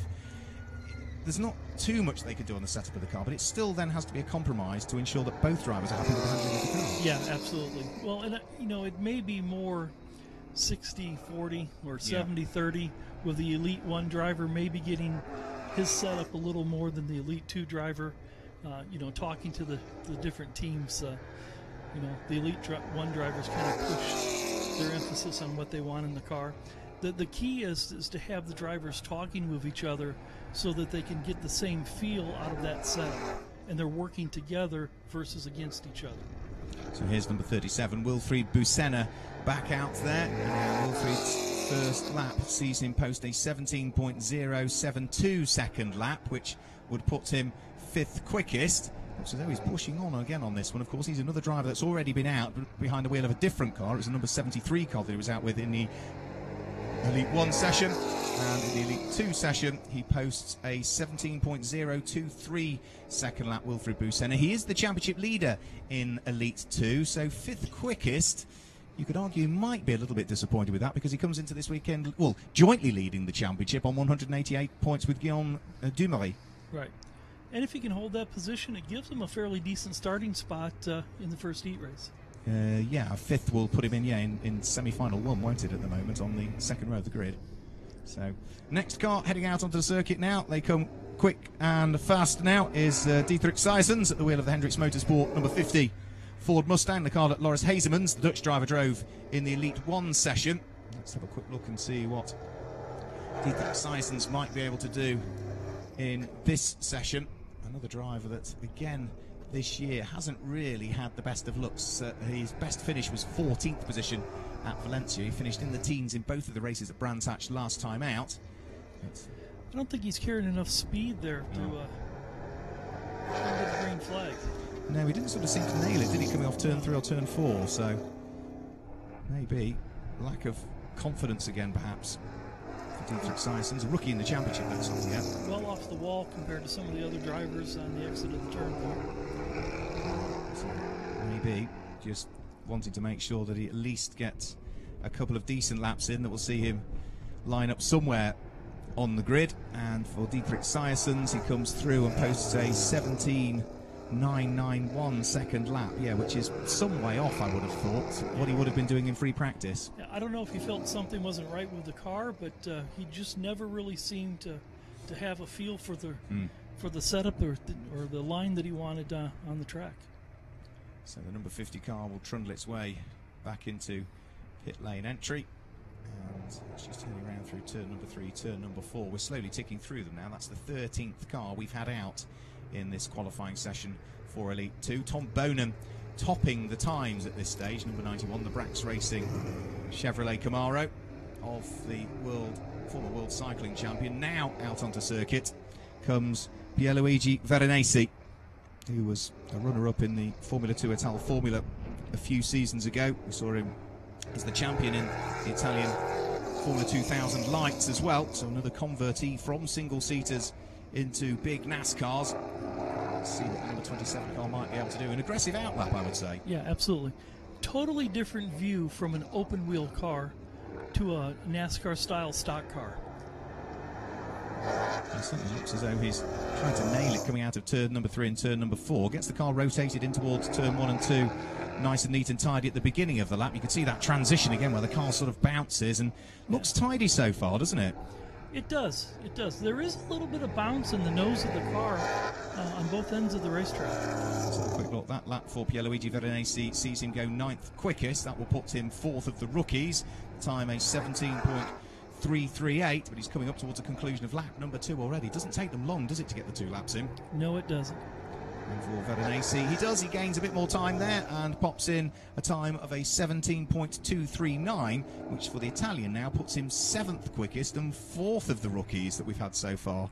So we've still got, what, another half a dozen or so cars to come. I think another 7 cars still to come at this stage, but Pierluigi Veronese at the wheel of the number 27 car, which again, that's the poor old BVR Motorsport. Have had a tough start to the year, really. They had a very, very difficult weekend at Brands Hatch. They're hoping to sort of stay out of trouble this weekend, as the next of the cars now heads out there, and it's the number 90 car, and that is Pedro Bonet, who is making his way out onto the circuit. Another rookie as well. So we seem to have so many rookies in the championship this year, which is great to see that we're continually getting this new talent coming through all the time. The lifeblood of any championship is rookies coming in, and Pedro Bonet is very much one of those. So green flag waves, let's see what he might be able to do. Of course, his teammate Tom Bonan topping the times at the wheel of the sister number 91 Brax machine currently. And again, start of the lap doesn't look too untidy, does it? I'm not sure he's got the pace through there, is he? No, it looks like he's just not pushing as much on the outlap. We'll see what he does here coming to the start-finish line. Yeah, 17.116 was his first flying lap down the back straight in towards turn number 3 and turn number 4 for Pedro Bonet, and it just looks as though, yeah, the speed through the corner isn't quite what I would expect compared to others. But he improved. His second lap was quicker than his first with a 17.051, but it's the mid-corner speed for me there. Yeah, it was. It was the mid-corner speed and a world of different from his teammate. Yeah, Tom Bonan, who maybe... I know Tom did a lot of road cycling, but maybe velodromes for Tom. I'm not sure how much work he did in velodromes. I believe it's on the type of race that you're in, too. You know, some of those races they're almost stopped for half the race. They are, and then it becomes a sprint at the end. And then it becomes a sprint, yeah, then it becomes a sprint. Right, so next of the cars heading out there now. And that is going to be number 77 car of Guillaume de Flandre, a winner last time out at Brands Hatch, a driver who coming into this weekend lies 3rd in the championship standings, only 3 points off what are the joint leaders, so he'll be hoping for a good weekend at the wheel of the number 77 Memphis Racing car, and you can see it twitches. He tried to get the power on so early. Let's have a look, nice and neat and tidy. Gets the car sort of turned in with a very good line, actually, through turns 1 and turn number 2, and carries that momentum all the way down towards turn number 3 this time through. The number 77 Chevy picks up the throttle, and again you can see it's a little bit sideways mid-corner, and particularly at corner exit. 17.087, 7th quickest on the first lap, Joe. Yeah, it's interesting to see that, you know, we had a couple of drivers come to the top of the board early in the session and kind of stay there, and now some of the drivers that were faster in practice are kind of settling in the middle of qualifying. Yeah, so it's been a sort of a changing of the guard, hasn't there, almost, really? 17.087 was the best lap, and, well, let's just see as to what Guillaume de Flandre might be able to do. Yeah, de Flandre, but his first race was at Bowman Gray in North Carolina when he was 14. Well, see how 14 years of age. 14 years of age, Crumbs. Bowman Gray, similar size racetrack. Bowman Gray has no banking in the corners. Right, so it's a bit like this originally was then before the changes. It's literally a racetrack around a U.S. football field. Well, will he be pleased with that 7th position with still a few more cars to come? We'll see where he ends up before we decide whether he's going to be happy or not with that. Yeah. So, and what's the nickname of the track then at Bowman Gray? The Madhouse. The Madhouse. Why? Yeah. Do tell. Well, Bowman Gray is one of the oldest tracks within NASCAR. Literally built in a football stadium. They get about 10,000 people a week at the racetrack. And there's a lot of bumping, banging, a lot of conversations after the race between the drivers and some of the race fans. And occasionally the drivers and the officials as well. From time to time. Yeah, at 16.901 for Justin Kuntz on his first lap, puts him third quickest. This second lap looks equally as tidy as he heads out of turn number 4 to take the checker flag. He goes to the top of the times. Tom Bowden is eventually disposed off the top of the times, and it's the German now that goes to the top with a 16.845 second lap for the number 46 Racing Total car. Well, for Justin Kuntz, 6th in the championship last year, the 20-year-old, and well, this season, Justin Kuntz has had a difficult start again to the year. So many drivers that seem to have had a difficult start. He's had the pace, he just didn't have the look in Valencia. He did at Franciacorta, 7th and 8th being his best. Right now we get another very quick driver coming out, which is Ulysse Delceau, a Frenchman, 20 years of age, and at his local NASCAR Grand Prix, he's going to want to put in a good performance, one would have thought, in qualifying. Absolutely. This is another person that this is basically his home track. It is. So for Ulysse, he scored his first Elite 2 podium here. Absolutely loves this track, Ulysse Delceau, and is about to now try and nail the throttle and head on to his first fly lap. Remember, this is the car that qualified on pole position for the Elite 1 race, and therefore will be starting from pole for the semi-final 1 in Elite 1 in the hands of Fred Gabion. Well, are we going to see the same car potentially try and mount a challenge to qualify fastest of everybody? Ulysse has got a good line. He's got a really good line there. He has, yeah. Well, a 16.823 was the first lap. Are we going to see the same car on pole for both Elite 1 and Elite 2? There's the potential. There's a real strong possibility. Only a couple of cars left. Yeah, 22 thousandths of a second quicker than Justin Kuntz he was. He takes the checkered flag and goes even quicker with a 16.754. So that's now 91 thousandths of a second quicker than Justin Kuntz. And there's only, by my maths, I think 3 more cars to come now. Felipe Rebello, Guillaume Dumery and Florian Venturi. 3 more cars that we'll see out in this session. So Ulysse Delceau now just had to keep his fingers crossed, I suppose. He's done all he can do. Yeah, he's done all he can do. I'll tell you, Ulysse is a very interesting person to talk to. Big racing historian. And I assume that's going back way beyond his he's a young lad anyway, way beyond his years. Oh yeah, big Juan Fangio fan, and he knows a lot about U.S. racing as well. Spends a lot of time studying the sport. So next to the cars that's out there now is Felipe Rebello, who will be, I'm sure, wanting to try and bounce back from what was a difficult weekend at Brands Hatch. He couldn't start the second of the 2 races. He'd had a win and then a couple of seconds, and then couldn't start the final race at Brands Hatch because the car had been involved in an incident in the Elite 1 race in the hands of Stinis Longjing. So disappointing end to the weekend, but this looks very, very, very quick, carrying a lot of speed into and round the turns. Ooh, lost a bit of time there. Slightly over-enthusiastic with the right pedal there coming out of the corner. You could see how much that affected the car bounce out. He was still second quickest on the first fly lap at 16.831. The bad news was he lost time. The good news was he kept it off the wall. And he kept his foot in as well. How much has it affected the time? On the second of the laps, it did make it slower because it was right at the end of lap 1, just before the beginning of lap 2, and that momentum he lost coming out of turn 4 affected him on the run up to turn 1. Yeah, absolutely. Lost all his straightaway speed, and then you're junk in corner entry for turn 1.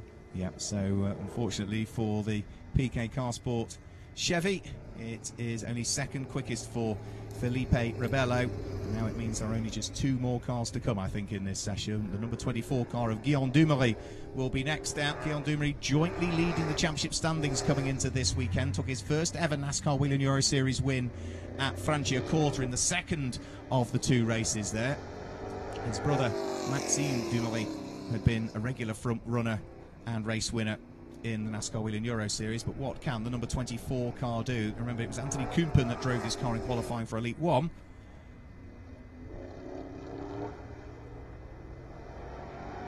Receives the green flag, and it was a quickish warm-up lap, wasn't it, from Guillaume Dumery? It was. So he turns his way out of turn number 2, gets the throttle on quickly. Pretty aggressive, yeah, pretty aggressive coming off that corner. Throttle on nice and quickly, round through turn number 3, turn number 4. And didn't use as much of the circuit there as I thought he would do, perhaps. No, a little bit conservative. We'll see where it pops up on the board. Yeah, well, the first lap from Guillaume Dumery was only a 17.113, which was 11th quickest. So he needs to do something here, otherwise he's going to be way off where he ought to be. And that lap slightly better, 5th quickest in the end for Guillaume Dumery. So did sort of knit it together with a 16.881 that time through. So could Ulysse Delceau be heading towards his 4th career pole? If he does, then it will mean that Fred Gabillon and Ulysse Delceau in the same car will have both qualified on pole in their respective groups, Elite 1 and Elite 2. But there's one more car still to come that could do something about that, and it's the number 32 car of Florian Venturi. I'll get it right this time, Florian Venturi. French driver again, and well, a driver who finished 3rd in the French Formula 4 Championship last year. So another, he's only a teenager, converting from single-seaters to big NASCARs, but has made that transition beautifully well. And to instantly get in a NASCAR and go quick, you know the guy's got talent. Yes, he does. He was very good in practice, top of the board during the practice session. We'll see how he does in qualifying now. Let's just have a look and see how he gets on in this qualifying session. So he's on to his first flying lap at the wheel of the number 32 machine. Florian Venturi looking as though he's using that wider line, a bit like the Alan Day line, isn't it there? Yes. Using all the track he can get a hold of. And right up against the wall, Crumbs almost brushed the wall there, Florian Venturi, and his first lap will see him 8th quickest at this stage, the number 32 car, 16.979, but he was on the knife edge there heading out of turn 4. A little more conservative on this lap. And let's have a quick look, picks up the throttle again, and yeah, a little more conservative, not much. Did he improve? Yes, he did, up to 7th only though, with a 16.908, a 16.908 for Florian Venturi. So that means that it is Ulysse Delceau that has qualified as the quickest driver in the World Oval Challenge here at Tour for round 7 of the 2018 NASCAR Whelen Euro Series, and he'll be hugely pleased with that. It was the same in 2013 with another teammate of Fred Gabillon qualifying in the same car on the front row of the grid as well. That was Gabaron at the time.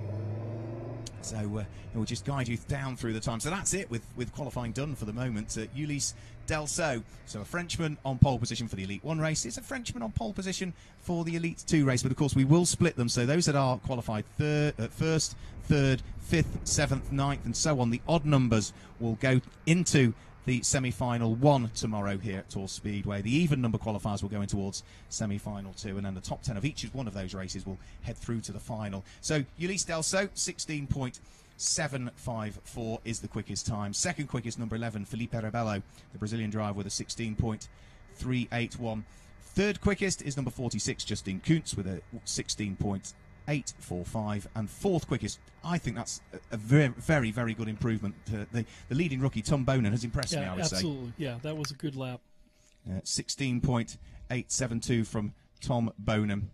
5th quickest is number 24, which is Guillaume Dumouriez, with a 16.881. And 6th quickest, another driver that I've been impressed with, actually. He sort of stayed up there for quite some time, didn't he? He was one of the ones that was quite early on in the session. 44, Gilles Linster, with a 16.891. 7th quickest is number 32, Florian Venturi, with a 16.918.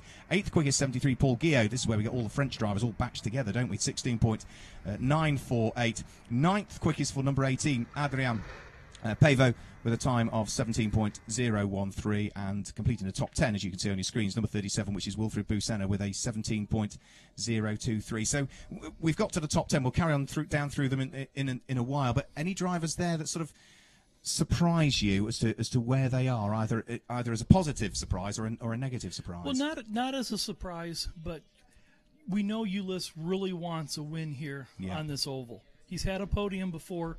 He wants a win here on the oval.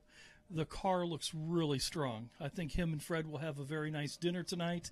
Talk about some race strategy for tomorrow, and I think they're both going to be very confident in that car. I think the positive surprise for me is Tom Bonin, 4th. I'm chuffed to bits for Tom Bonin, qualifying the Brax Racing car in 4th. Other drivers that are lower down than I would have expected. Well, the championship leader's only 10th quickest, Wilfried Busenna.